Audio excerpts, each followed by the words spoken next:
পুরো কোরআন শরীফে এই ৪টি নিয়ম রয়েছে, যে ৪টি নিয়মকে এক আলিফ করে টেনে টেনে পড়তে হয়। তারই আজকে ৩য় নাম্বার নিয়ম মধ্যে লিনের পরিচয়। আজকে ১১ নাম্বার পর্ব এবং ১১ নাম্বার রমজান।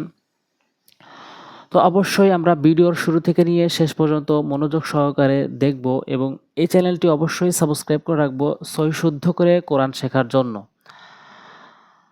তো মধ্যে লিনের পরিচয়। লিনের হরফের বামের হরফে ওয়াকফ হইলে এক আলিফ টানিয়া পড়িতে হয়, ইহাকে মধ্যে লিন বলে। আসুন শব্দে বুঝি। লিনের হরফ হচ্ছে ২টি, ওয়াও এবং ইয়া। অবশ্যই মনোযোগ সহকারে খেয়াল করব। ওয়াও এবং ইয়া লিনের হরফ। ওয়াও এবং ইয়া জজম অবস্থায় জবরের পর আসলে লিনের হরফ। ওয়াও এবং ইয়া জজম অবস্থাতে জবরের পরে আসলে সেটি লিনের হরফ। তো এই লিনের হরফের বামের হরফে যখন আমরা ওয়াকফ করব, থামবো, তখন এক আলিফ টেনে থামতে হবে। এখানে দেখবেন জবরের পরে জজমালা ওয়াও আসছে, এটি হচ্ছে লিনের হরফ। এখানে দেখবেন ইয়া জবর রয়, জবরের পরে জজমালা ইয়া আসছে, এটি হচ্ছে লিনের হরফ। তো এই লিনের হরফ, এখানে লিনের হরফ। তো লিনের হরফের বামের হরফে ওয়াকফ করলে বামের হরফ হচ্ছে ফা, এখানে বামের হরফ হচ্ছে শিন। তো এখানে লিনের হরফের বামের হরফে ওয়াকফ করলে এবং লিনের হরফের বামের হরফে ওয়াকফ করলে আমরা এক আলিফ টেনে ওয়াকফ করব। অবশ্যই বুঝতে পেরেছি। তো কিভাবে প্রয়োগ করব সেটি হচ্ছে খ জবর খৌ ফা দুই জেরে ফিন, খ জবর খৌ লিনের হরফ, ফা দুই জেরে ফিন তানভিন, খৌ ফিন। আমরা যখন ওয়াকফ করব তখন এই মধ্যে লিনকে এক আলিফ টেনে ওয়াকফ করব। খৌফ খৌফ খৌফিন, ওয়াকফ করলে খৌফ। কপ্পেশ কু র ইয়া জবর রই, কু রই, কু রই, শিন দুই জেরে শিন, কুরই শিন। কপ্পেশ কু র ইয়া জবর রই, শিন দুই জের শিন, কুরই শিন। ওয়াকফ করলে কুর ইস, থামলে কুর ইস, কুর ইস। এভাবে আমরা ওয়াকফ করব। তো এখানে দেখতে পাচ্ছি যে ওয়াও লিনের হরফ এবং ইয়া লিনের হরফ, যখন আমরা ওয়াকফ করছি অটোমেটিক এখানে ওয়ার উপরে পেশ আর ইয়ার নিচে জের, এরকমটা হয়ে যাবে। কারণ খৌফিন বানান করলে খৌফিন, ওয়াকফ করলে খউফ মনে হচ্ছে ওয়ার উপর পেশ। কুরাইশিন ওয়াকফ করলে কুরাইশ, ইয়ার নিচে অটোমেটিক জের মনে হচ্ছে। তো আমরা এরকমভাবে এই সিস্টেমে আমরা পড়ব। কুরাইশ এক আলিফ টেনে পড়ব।